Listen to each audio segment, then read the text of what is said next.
Maingat na binuksan ni Hera ang kanyang mga mata. Asan siya? Nasa langit na ba siya? Bakit wala siyang makita? Madilim sa lugar kung nasan siya ngayon. Walang kailaw-ilaw kahit saang sulok man siya tumingin. Anong nangyari? Hindi na siya mapakali, kaya unti-unti ay binuka niyang bibig at sumigaw. Ah! Natigil siya na may kamay na tumakip sa bunganga niya. Shit, Hera! May bala ka bang gisingin ang buong lugar? Napatigil si Hera at napahawak sa kamay ni Decker na nakatakip sa kanyang bunganga. Huminga siya ng malalim at unti-unting binaba ang kamay ni Decker. Sorry, nahiyang-hingi niya ng tawad. Narinig niyang buntong hininga ni Decker at ang paghihila nito sa kanya pahiga. Inunan siya nito sa mismong dibdib ng asawa at niyakap. Ayos ka na ba? Tanong pa nito sa kanya. Ipinikit niya ang kanyang mga mata. Remembering what happened a while ago is scaring the heck out of her. Akala niya mamamatay na siya kanina. Pero sabi nga nila, once you call Jesus for help, He will never disappoint you. Naalala niyang ginawa ni Decker kaninang nalulunod na siya. Nakatingin lamang ito sa kanya at parang walang balak na tulungan siya. Pero sino bang nagligtas sa kanya? Nawala siya ng malay bago pa may makasagip sa kanya kaya hindi niya na alam kung sino ba ang mabuting taong tumulong sa kanya mula sa pagkakalunod. Tumingala siya para makita si Decker. Ikaw bang nagligtas sa akin? Tanong niya dito. Tinignan siya ni Decker sa kahinawakan ng kanyang mga pisngi. Yes, I am. Sino pa bang tutulong sa'yo? Himas nito sa kanyang pisngi at matamang nakatingin sa kanya. May nakikita siyang isang bagay sa mata nito pero ayaw naman niya umasa. Baka nagkakamali lamang siya at masaktan na naman siya. Mahirap na. Nothing, sabi na lamang niya. Ayaw niya sabihin ang naiisip at baka pagsimulan pa yun ang away nilang dalawang mag-asawa. Are you hungry? Tanong ni Decker sa kanya, hindi siya sumagot, bagkus ang tiyan niyang kumakalam na sa gutom ang sumagot nito para sa kanya. Narinig niyang tawa ni Decker kaya napasiksik na lamang sila sa dibdib nito. Nakakahiya! Let's feed your growling tummy, baby. Binuhat siya ni Decker na parang bagong kasal at tinungo ang couch. Merong maliit na refrigerator sa loob ng hotel room. Kinuhaan siya ni Decker ng pagkain at hindi na siya nagdalawang isip na kainin ito. Nanonood lamang sa kanyang asawa niya kaya medyo nailang siya lalo na sa paraan ng tingin nito. Bakit? Tanong niya. Nothing, sabi nito at umiling pa. Pinagpatuloy na lamang niya ang pagkain at nang matapos ay nagpahinga na sila ni Decker. Ayos ka na ba talaga, iha? Nag-aalalang tanong ni Mama Glory sa kanya. Tumango siya sa ginang at pinagpatuloy ang pagkain. Nasa restaurant sila ngayon kung saan nakahanda ang kanilang breakfast. Wala si Decker dahil may aasikasuhin daw. Nagtataka nga siya kung bakit ito nagmamadaling umalis kanina. Naka-leave naman ito ng 1 linggo.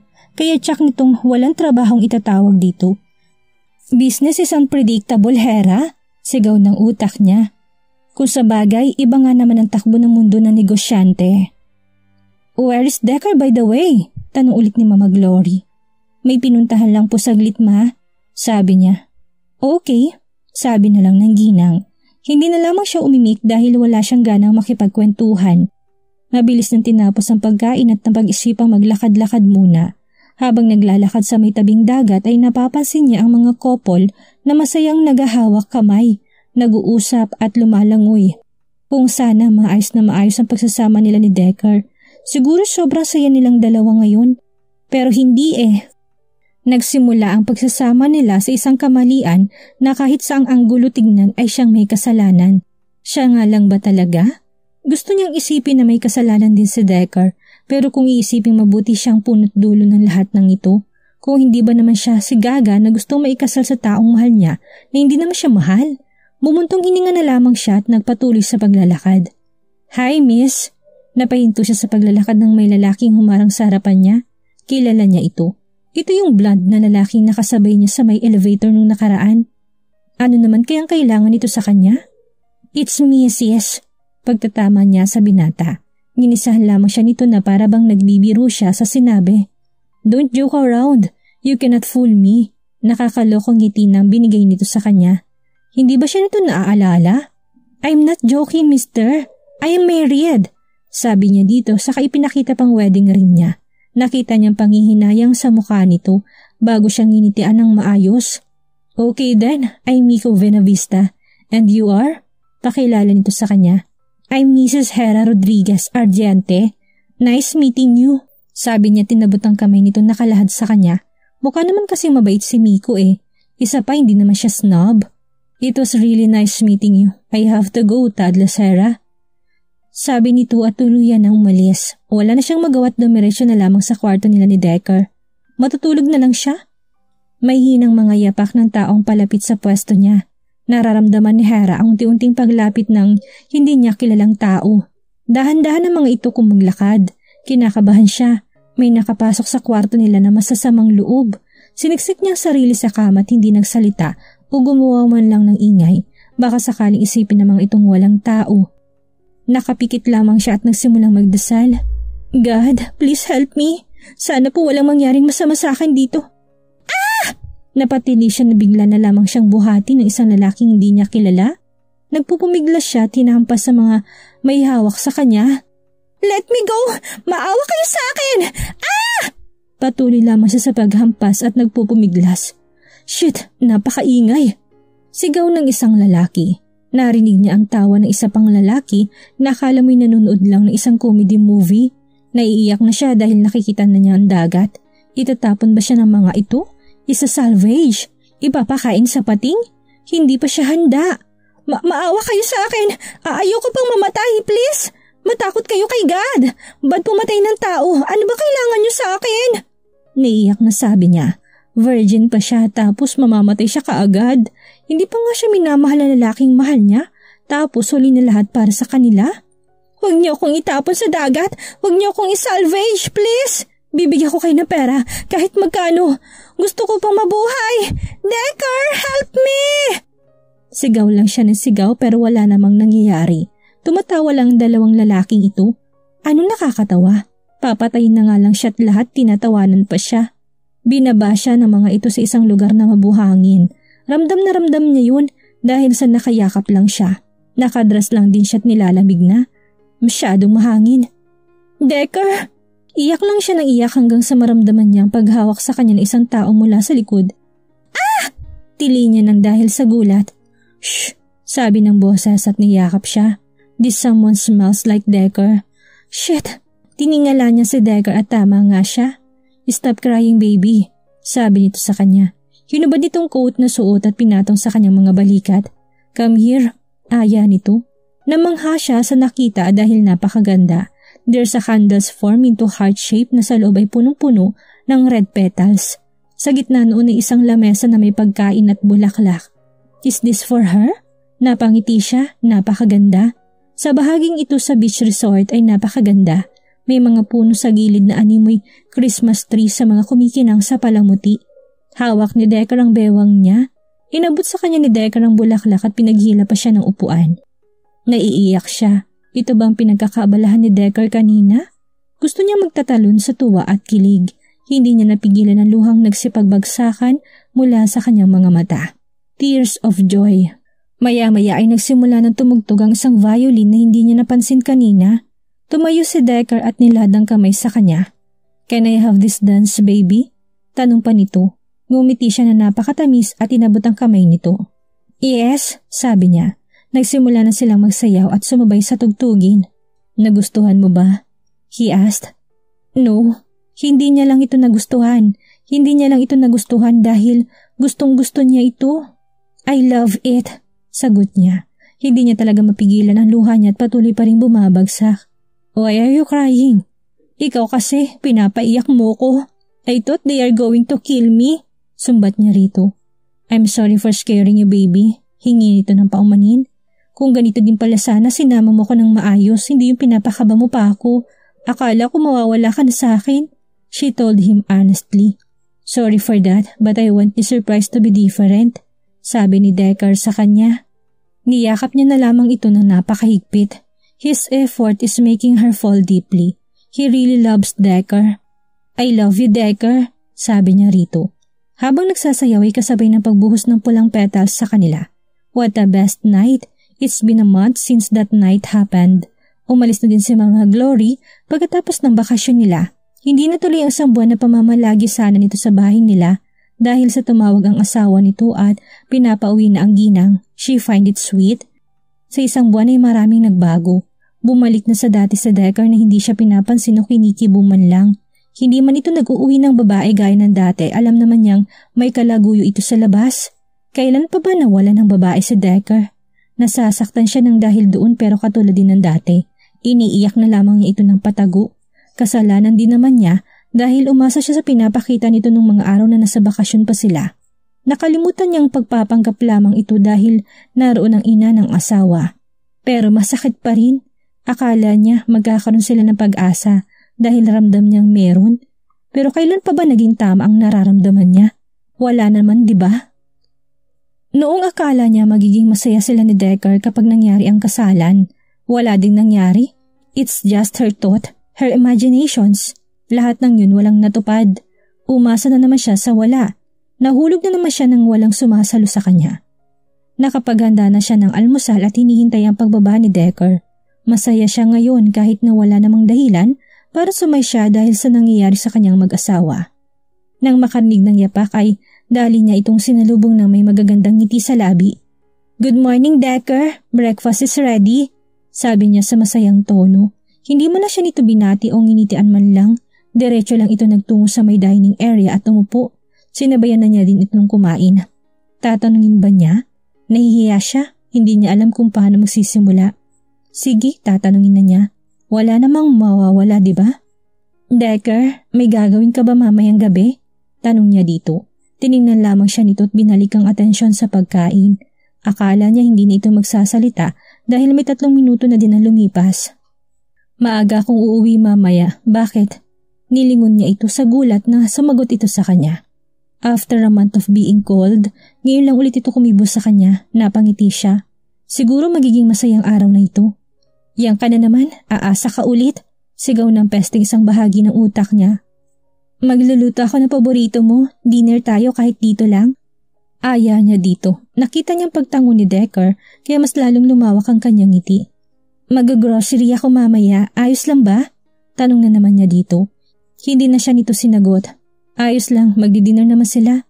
Sobrang saya ni Hera ngayong araw. Hindi man niya kasama ang magulang at kaibigan sa araw na ito. Makakasama naman niya ang lalaking pinakamamahal niya. Ibinaba siya ni Decker sa may grocery store na medyo malapit lang sa bahay nila. Hindi siya sinabay ni Decker, siya mismong sumabay. Pumipili pa siya ng ihahalo sa pagkain na lulutuin niya. "Hera?" Napalingon siya sa likod niya para makita kung sinong tumawag sa kanya. Kilala niya ito. Ano nga ba ulit ang pangalan nito? It's the blonde guy she met in the beach resort a month ago. Pilit niyang inaalala ang pangalan nito pero hindi niya talaga alam. Narinig niya ang pagtawa ng lalaki kaya tinignan siya nito ng masama. "I'm Miko, remember?" Sabi nito. Doon ay naalala niyang pangalan nito. Ay, masyado kasing preoccupied ang utak niya kaya siguro hindi niya naalala. "Ah, yes, it's you. By the way, what are you doing here?" Tanong niya sa lalaki. "Magche-check-in siguro ako," sabi nitong natatawa. Sinamaan niya ito ng tingin na siyang kinatawa ng binata. "Mag-grocery ako. Naubusan na ako ng stocks eh." Tumango na lamang siya at pinagpatuloy ang pamimili. "How are you, Hera? Kamusta naman kayo ng asawa mo?" Tanong nito sa kanya. "Kamusta na nga ba sila ni Decker?" "Ayos lang. How about you?" Tanong din niya dito. "Medyo hindi okay," sabi nito sa malungkot na boses. Nilingon niya ito dahil parang napakalungkot nito. "And why is that?" Tanong niya. "Never mind," sabi na lang nito sa kanya. Nagkibit-balikat na lamang siya at pinagpatuloy ang pamimili. "May gagawin ka ba pagkatapos nito? Let's have some coffee." "May alam akong coffee shop. Don't worry, malapit lang yun dito." Wala naman sigurong masama kung sasama siya, hindi ba? Isa pa, maaga pa naman at makakapaghanda naman siya mamaya para sa dinner nila. "Sure," sabi niya kay Miko na lumawak ang ngiti. Sabay silang umalis sa lugar at tinungo ang coffee shop na sinasabi nito. "It's a nice place," komento niya. Maganda kasi talagang lugar dahil sa para kang nasa palasyo. It's called Ares. Napakaganda ng disenyo. Maging ang lugar kung nasaan ito. Hindi niya alam na may ganito pala sa lugar na tinitirahan. Paano nga ba niya malalaman kung hindi naman siya nakakalabas? "It's my stress reliever. Dito ko kasi siya nakilala," sabi nito. Na-curious siya sa sinabi nito. Sino siya? Nagtataka, nilingon niya ito, tinanong kung sinong tinutukoy niya. "My fiancé, Amanda." "Don't tell me it's the same Amanda that I know." Nagluluto siya ng pagkain na inihanda niya para mamaya. Malapit na siyang matapos sa niluluto pero wala pa rin si Decker. It's already 7:30 p.m. pero wala pa rin Decker sa bahay nila. Baka mamayang 8 pa, kumbinsi niya sa sarili. Inaamin niya she's bothered about Nico and Amanda. She's a witness on what really happened that night at ayaw na niyang alalahanin ang pangyayari. Kung tutuusin, ayaw na niyang balikan ang gabing yun. She has been traumatized since then. At kung ano man ang nasaksihan niya, ayaw niyang mangyari sa kanya. She hate the idea of being erased that thought, Hera. Hindi mangyayari sa'yo. Nakatingin lamang siya sa kandilang nasa ibabaw ng mesa. Bakit wala pa rin si Decker? It's already 8:30 p.m. 1 hour na siyang naghihintay pero wala pa din dumadating. Maghihintay siya. Hindi matatapos ang araw niya ng ganito lang mangyayari. 2 hours have passed pero wala pa rin Decker. Naiiyak na siya. This day should be a special day but it turns the other way around. Binuksan niyang wine na nasa harap niya ngayon. Nagsimula na siyang uminom at hinihintay pa rin ang asawa. She's hurt again. Lagi naman siyang nasasaktan ni. Wala namang nagbago.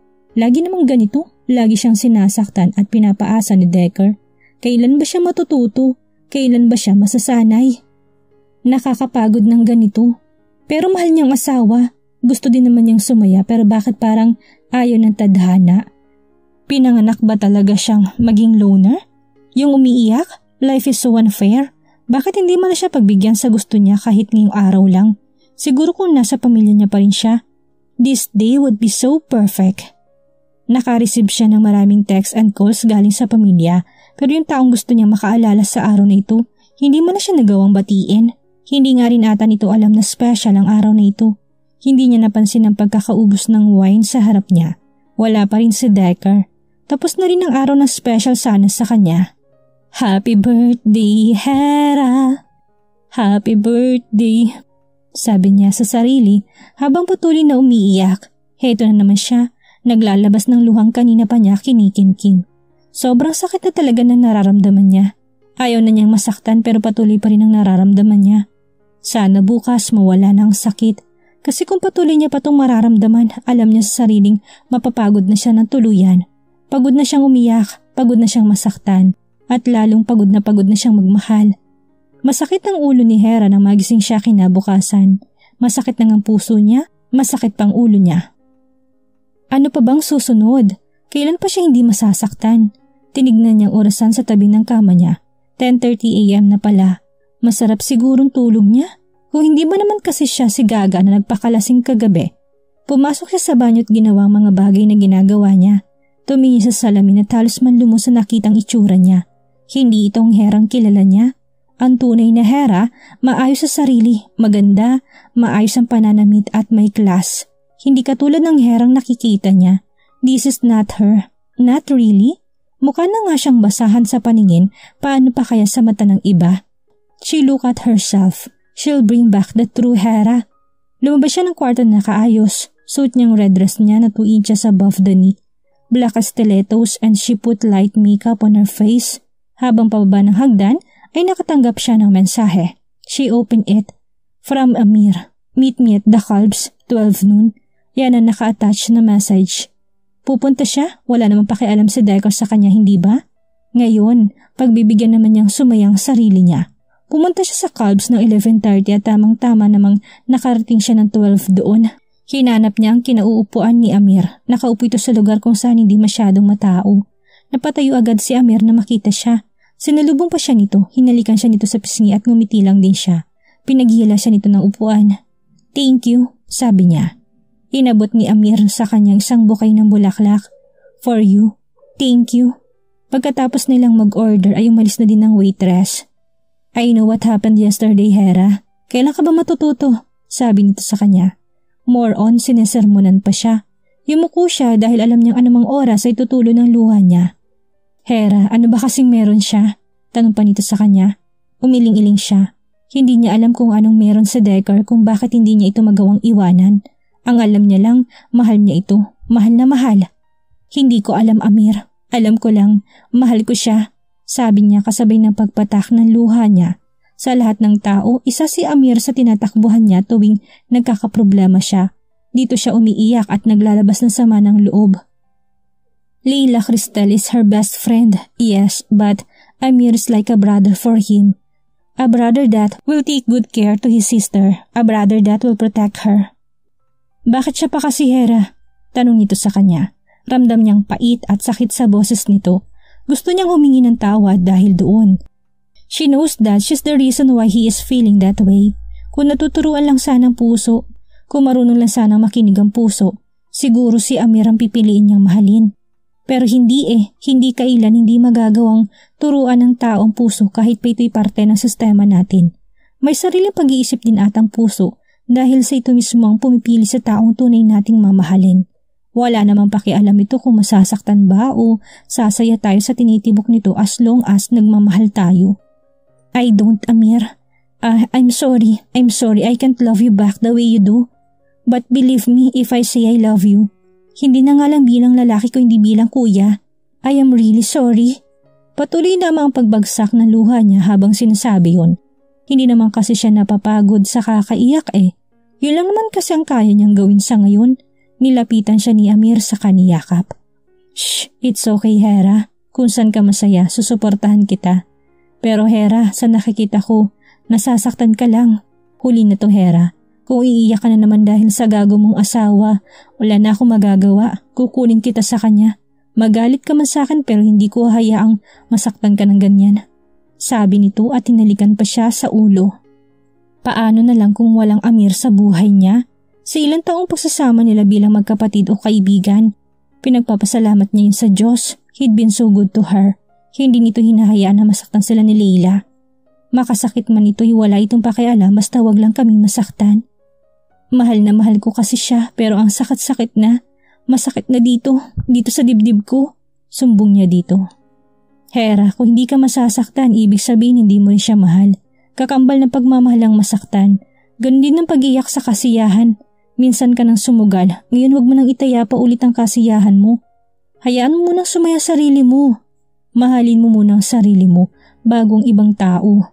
Ibuhos mo na ang lahat sa kanya. Magtira ka naman kahit papano. Mahirap ang bigay ka lang ng bigay hanggang sa ikaw naman ang maubusan. Tumango siya sa sinabi nito at niyakap ito ng mabuti. Gusto ko na magpahinga. Pagod na ako pero mahal na mahal ko pa rin siya. Sabi ni Hera. Totoo yun. Gusto niyang lumayo pero ayaw niyang iwan ng asawa. Gusto niya lagi itong nakikita at nakakasama. Kahit ganun ang trato nito sa kanya ay kontento na siya basta nasa tabi lamang niya ito. Masyado na ba siyang tanga? Masyado na ba siyang nagpapakamartir? Nagmamahal lang siya. Walang mali sa pagmamahal kung masaya ka lang sana. Rest for a while, Hera. Paano kung ikaw naman ang nawalan? Handa ba siyang punan ng pagmamahal na binibigay mo? Hindi. Kasi hindi kanya mahal. Mas lalo siyang napaluha sa sinabi nito. Hindi siya mahal ni Decker at kahit kailan, hindi na siya nang tumamahalin. Pero huli na to, tataya ulit siya. Susugal ulit pero huli na talaga. Pagka-uwi niya sa bahay ay dumiretso siya sa kwarto niya. Umupo siya sa kama at tiningnan ang buong lugar. Nakita niyang wedding picture nila ni Decker na nakapatong sa bedside table niya. Kinuha niya ito tiningnan. Siya lamang ang nakangiti, siya lamang ang masaya. She dreamt a happy wedding pero hindi nangyari. Siguro hindi para sa kanyang buhay na mayroon ng asawa. Binaba niya ito tinungang kwarto ni Decker. Sa kwartong ito kung saan lagi niyang naririnig ang pagsisiping ng asawa at iba pang babae. Saksi ito ng lahat ng pasakit niya sa buhay, sa pagtataksil at pananakit ng asawa sa kanya. She sat on the bedside. Napansin niya isang folder na nakapatong sa bedside table. Sana maling iniisip niya, pinagdarasal niya na sana mali ito, pero mukhang walang katuparan ng pagdarasal niya. It's an annulment paper na wala pang pirma. Gusto na nga talaga nitong makawala sa kanya. Gusto na nga nitong maging malaya. Gusto na nga nitong maiwan siya. Mas lalo siyang napaiyak sa naisip. Sa papel na nasa harap niya. Tataya pa ba siya? Susugal pa ba siya? Tumingala siya para sana pigilan ang luha pero patuloy pa rin ito sa pagbagsak. Walang tigil. Hera! Sigaw ni Decker. Hindi niya ito pinansin at nakaupo lamang sa kama nito. Hindi niya alam kung ano pang gagawin niya, kung paano siya kikilos. Hera! Narinig niya pagbukas ng pinto kaya napatingin siya dito. Pasuri-suri itong maglakad at mukhang lasing na lasing talaga. Nandito ka lang pala, bakit hindi ka nagsasalita? Sabi nito sa kanya. Natatakot siya sa paraan ng pagtingin nito, parang kakainin siya ng buhay. Nakatayo na ito sa harap niya. Tumayo siya para sana lumabas na sa kwarto nito pero may mangyari ito'y naitulak na siya nito. Kinakabahan na siya. Ito ang bagay na ayaw niyang mangyari sa kanya.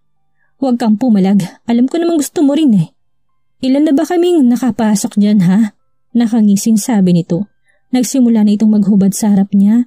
Natatakot na siya. Gusto niyang tumakbo pero hindi niya maigalaw ang katawan. Tinira nitong boxer lang saka naglakad palapit sa kanya. Umatras siya ng umatras hanggang sa tumama ang katawan niya sa headboard ng kama. Ngumisi si Decker habang hawak ang sinturon. Umiling-iling siya ng may alaalang biglang nagbalik sa kanya. No, please Decker, huwag, banggit niya. Lord, help me to get out of here. You'll enjoy this, Hera. You will, sabi nito.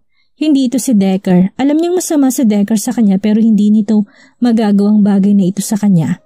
Nananaginip lang siya. Naramdaman niyang haplos nito sa binti niya kaya napatalon siya sa gulat. Gumapang siya palayo. No! Sigaw niya nang mahuli ni Decker ang paa niya saka siya hinila palapit. Patuloy sa pagbagsak ang mga luha niya. Ganitong eksena, ganitong pangyayari tayo niya mangyari sa kanya. I'm begging you, please don't! Ah! Sigaw siya ng sigaw nang sirain itong kanyang damit.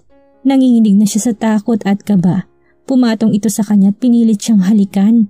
Umiiwas lamang siya ng umiiwas hanggang sa hawakan nito ng napakahigpit ang panga niya. Napapangiwi siya sa sakit dulot nito.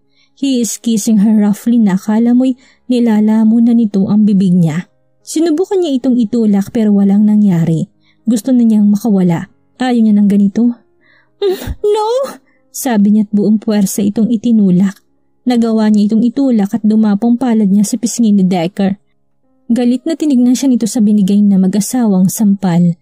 Pakiramdam niya nagtanggalan siya ng ulo at naging manhid. Hindi pa man din nakontento si Decker at nagawa pa siyang suntukin sa tiyan. Ah! Napasigaw siya sa sakit. Sobrang sakit na hindi na niya magawang lumaban pa. You slut! Pakipot ka pa! I know you'll enjoy this! Sabi pa nito sa kanya. Hinila nitong dalawang kamay niya at padapang tinalis sa may headboard. Gamit ang sinturo nito. Wala na siyang nagawa. Umiiyak lamang siya habang patuloy si Decker sa pagpapakasasa sa katawan niya. Nanginginig na din siya hindi sa takot o sa kaba kundi sa sakit at galit na nararamdaman niya. Isang bagay na ayaw niyang mangyari sa kanya. Ngayon ay ginagawa ng taong mahal niya. Napapikit siya sa sakit ng pagpasok nito sa kanya. She's a virgin pero wala naman natang pakialam ang lalaki kung unan niya ito. Patuloy lamang ito sa pagbayo ng malalakas at mararahas. Gusto niyang umalma pero wala na siyang lakas. Wala siyang magawa. Iiyak na naman siya. Pag-iyak naman lagi hindi ba? I'm coming. Ungol ni Decker sa likuran niya habang siya'y umiiyak. Nagpapakasarap ito tapos siya nasasaktan. Lagi namang ganun eh. Kailan ba siya hindi nasaktan? Tinignan niya ang kamay na nakatali. Napansin niya doon ang daliri niya kung nasaan ang wedding ring nila. Later, I will throw you a ring. I will throw you everything that is a evidence of marrying a criminal. Galit siya pero umiiyak pa rin siya. Ungol na naman ang narinig niya. Kasabay nun na yung pagbagsak ng katawan nito at pagkaalis ng tali sa kamay niya. Iyak lang siya ng iyak sa pwestong yon. Makalipas ang ilang minuto naisipan na niyang tumayo. Ang sakit na nasa gitnang bahagi ng hita niya pero ininda niya yun. Naglakad siya patungo sa lugar kung nasaan ang annulment papers. Walang hinintay na oras at pinirmahan niya ito.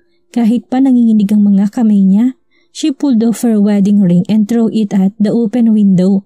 Ibabasura na niya lahat na nangyari sa panahon na kasama niya si Decker. Tinignan niya ang lalaki. Pagsisisihan mong ginawa mo, Decker. Karma strikes with a double pain. Simula ngayon, wala na siyang asawa. Kailangan lang pala niyang masaktan ng gusto bago siya sumuko. Simula ngayon, hindi mo na ako masasaktan pa. Balang araw ikaw ang luluhod sa harap ko na humihingi ng pagkakataon. And like what you did, I will never give it to you. I hate you. Nandidiri ako sa'yo. Pinagsisisihan kong nakilala kita. I regret everything that cares about you. At pinagsisisihan kong minahal kita. Ano ang mangyayari ngayong nauntog na sa katotohanan sa Hera? Ito na kaya ang simula ng bagong Hera na haharap kay Decker? Ano ang gagawin ni Decker ngayon tuluyan ng sumuko sa Hera sa kanya? Iyan ang ating aalamin sa susunod nating kabanata.